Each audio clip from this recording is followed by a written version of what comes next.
Hello, I'm Brian Ripple, Public Affairs Officer at the Defense Equal Opportunity Management Institute with a DEOMI update. Brigadier General David Hamlar, Jr., Assistant Adjutant General Air for the Minnesota National Guard, visited DEOMI on February 6, 2015 as the guest speaker for DEOMI's Equal Opportunity Advisor Reserve Component course, Class 15AB. During his visit, the General and I sat down to discuss issues such as diversity, inclusion, and equal opportunity. General Hamlar is the first African American to attain the rank of Brigadier General in the Minnesota National Guard. Let's hear what General Hamlar had to say. General, thank you for being with us today. Thank you for having me. My first question is, what are your responsibilities as Assistant Adjutant General Air for the Minnesota National Guard? As the ATAG, as we call it, I am responsible for the two wings in the state of Minnesota, two air wings. We have one in Duluth, which is F-16, and one in the Twin Cities, which is C-130. So those are aircraft we fly. So my responsibility is directly to the success of those missions.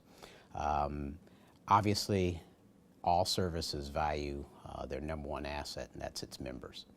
So in regard to that, I have to make sure our members are successful.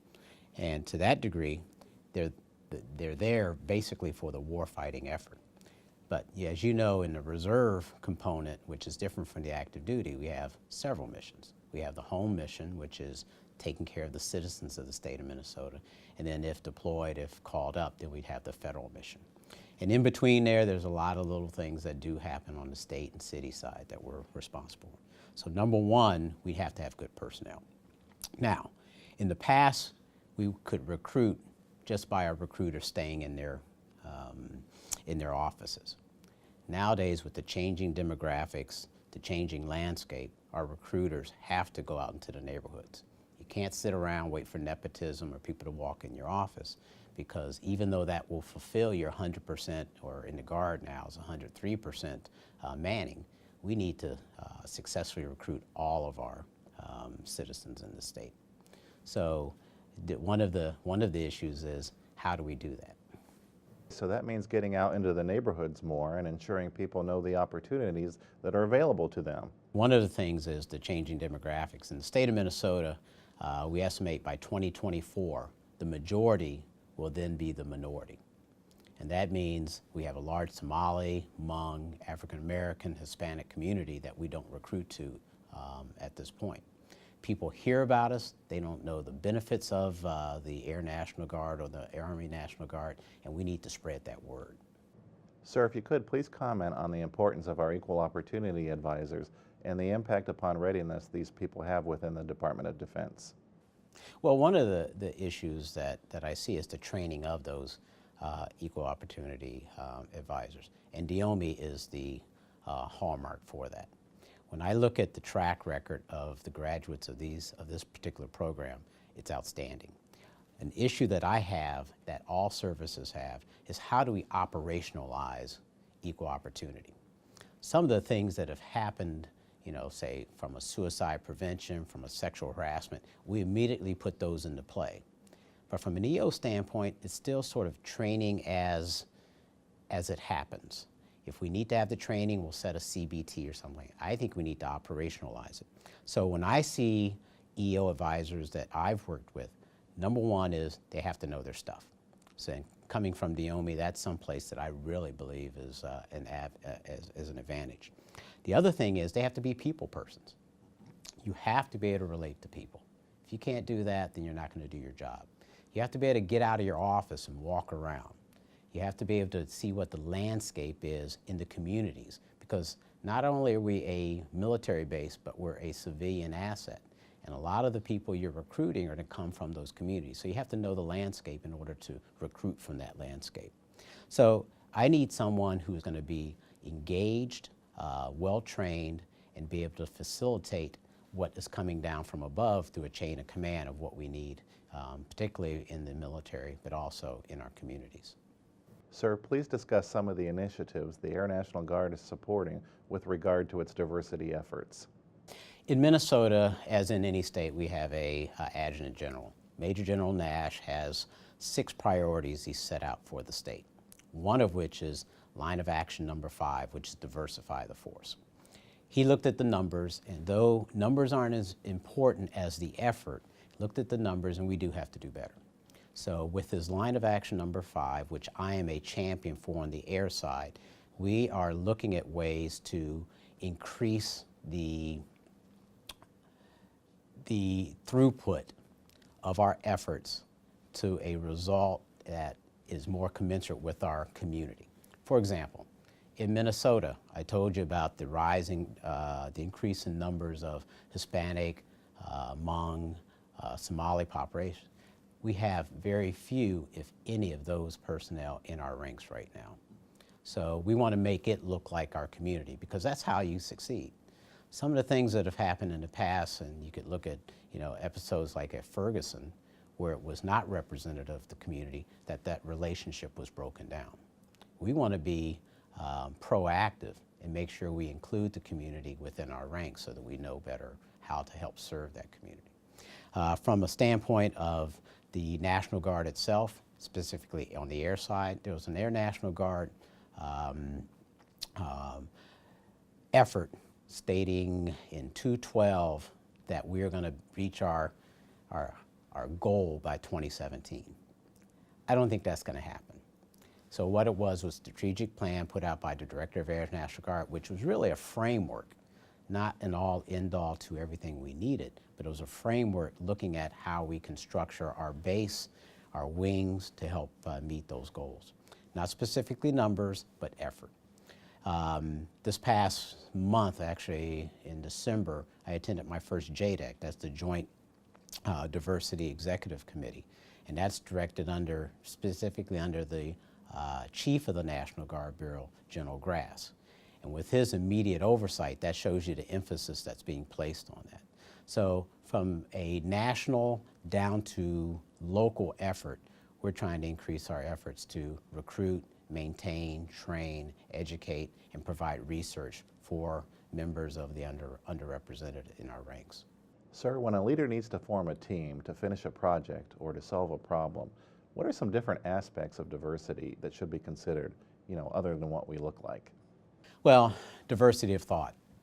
One of the things that I've been brought on the team for is that I have a background that's different from anyone else just because it's my personal background. I can go into my father's background, my grandfather's background, look at those aspects that change them, that better them, and include those in the conversation.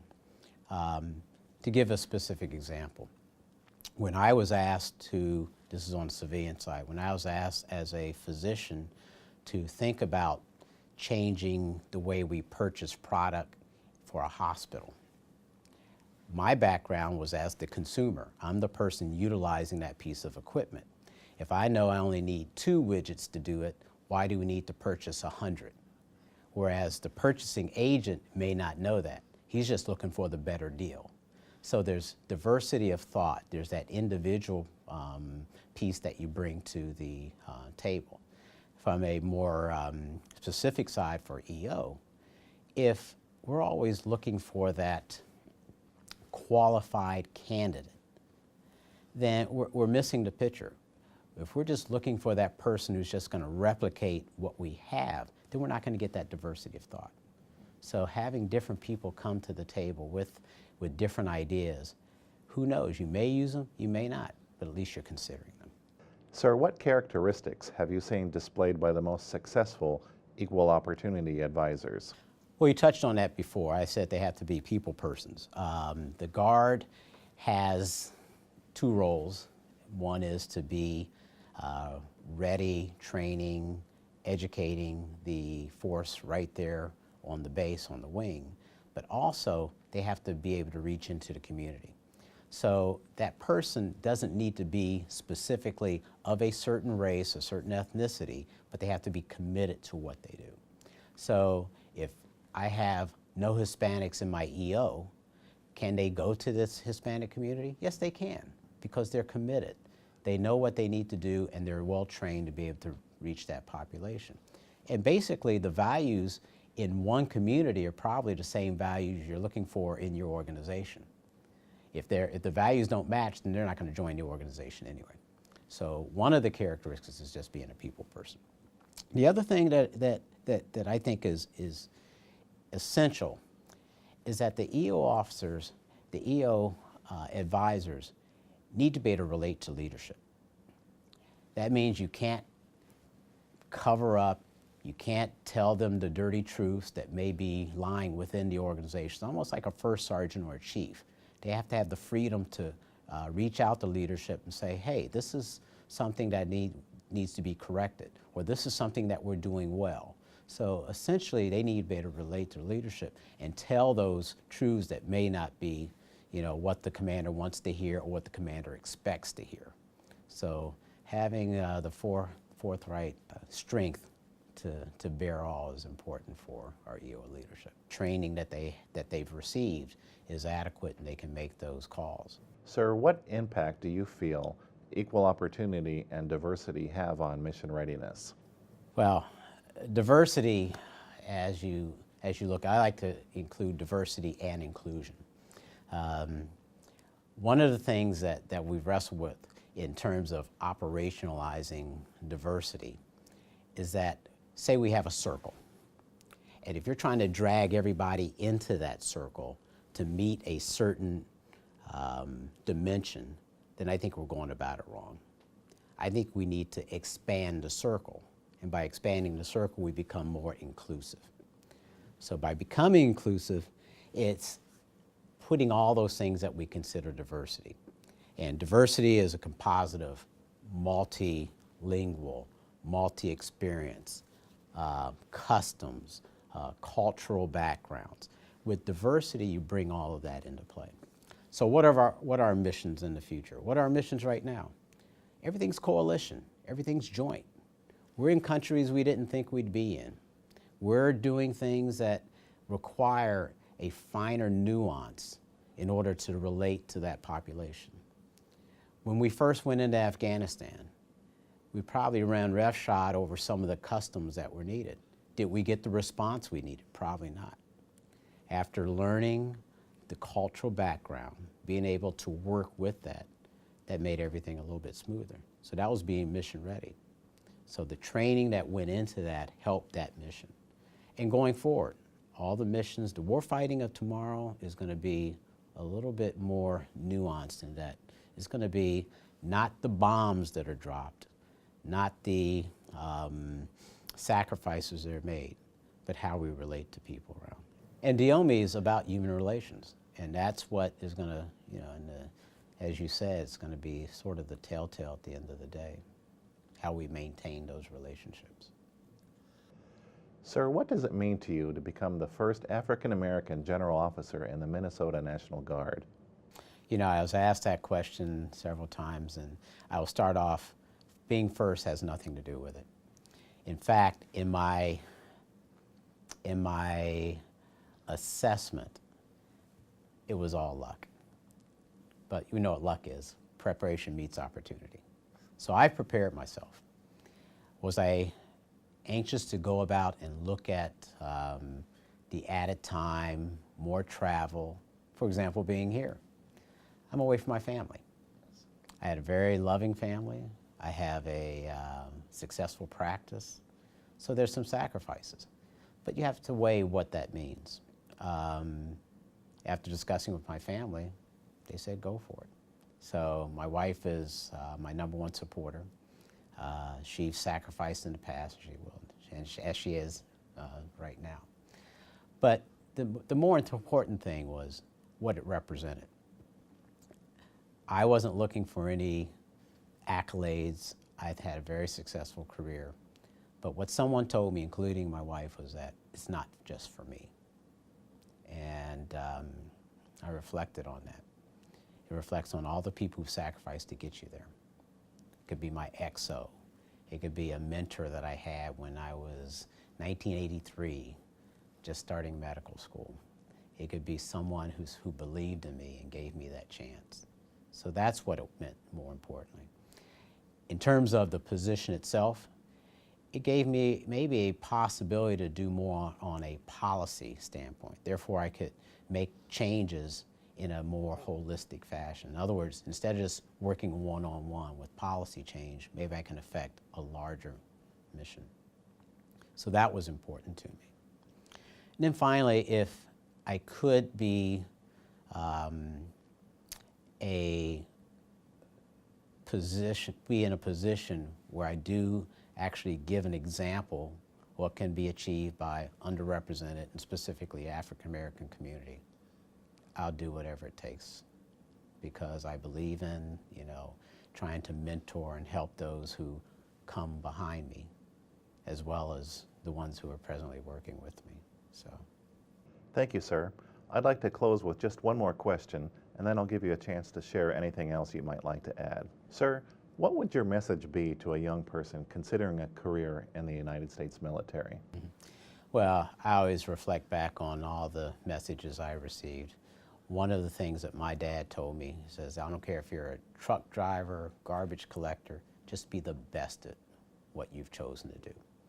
The other thing, if you choose to do something, my coach used to tell me, don't feel sorry for yourself. You've chosen that line of work. You've chosen that direction. Do the best you can and work hard at it. Self-sacrifice is some of that. Not to the point where you ignore what's in front of you, but self-sacrifice is there. And it's not a 15-minute race. In America Today, we want everything solved in that hour, that sitcom half hour. It's not. It's a long haul. So you look at increments. You prepare yourself for the long run. I remember when I was looking at maybe extending my career, I did my 3 years active duty, and it took a year after that to be sitting in someone's office, one of my mentors who actually encouraged me to be in the Guard. Just an aside, when you're in the Guard, it's a little different because you have that community background and that community exposure. But he encouraged me to get in, and he said, oh, just 17 years later, you'll be able to retire. When you're young, 17 years seems like a lifetime. As you age, you find that time flies by. So don't be adverse to looking at the big picture and where you can. And then finally, in terms of what you can do for not only yourself, but those around you. If you can really make a difference in someone's life, what other purpose are we here for? So that's part of the purpose-driven life that I feel is important. Either pay it forward or pay back whatever you can do. So those are my words. Thank you, sir. Is there anything else you'd like to add? Well, I want to thank DEOMI for inviting me. Obviously, I've known about the organization. It's a pleasure to come down and see it actually working. And I know my time is short here today, but I plan to come back. But thank you for your efforts. I've already made some great contacts. And it's probably not as relevant, or it's relevant, it's not as noticeable on the Guard side, but there's DEOMI on the road. I want to have them come up to Minnesota and actually put on some conferences and help us with some of the struggles we have as far as EO work there. Thank you very much again. Okay, thank you. Thank you, sir. Thank you.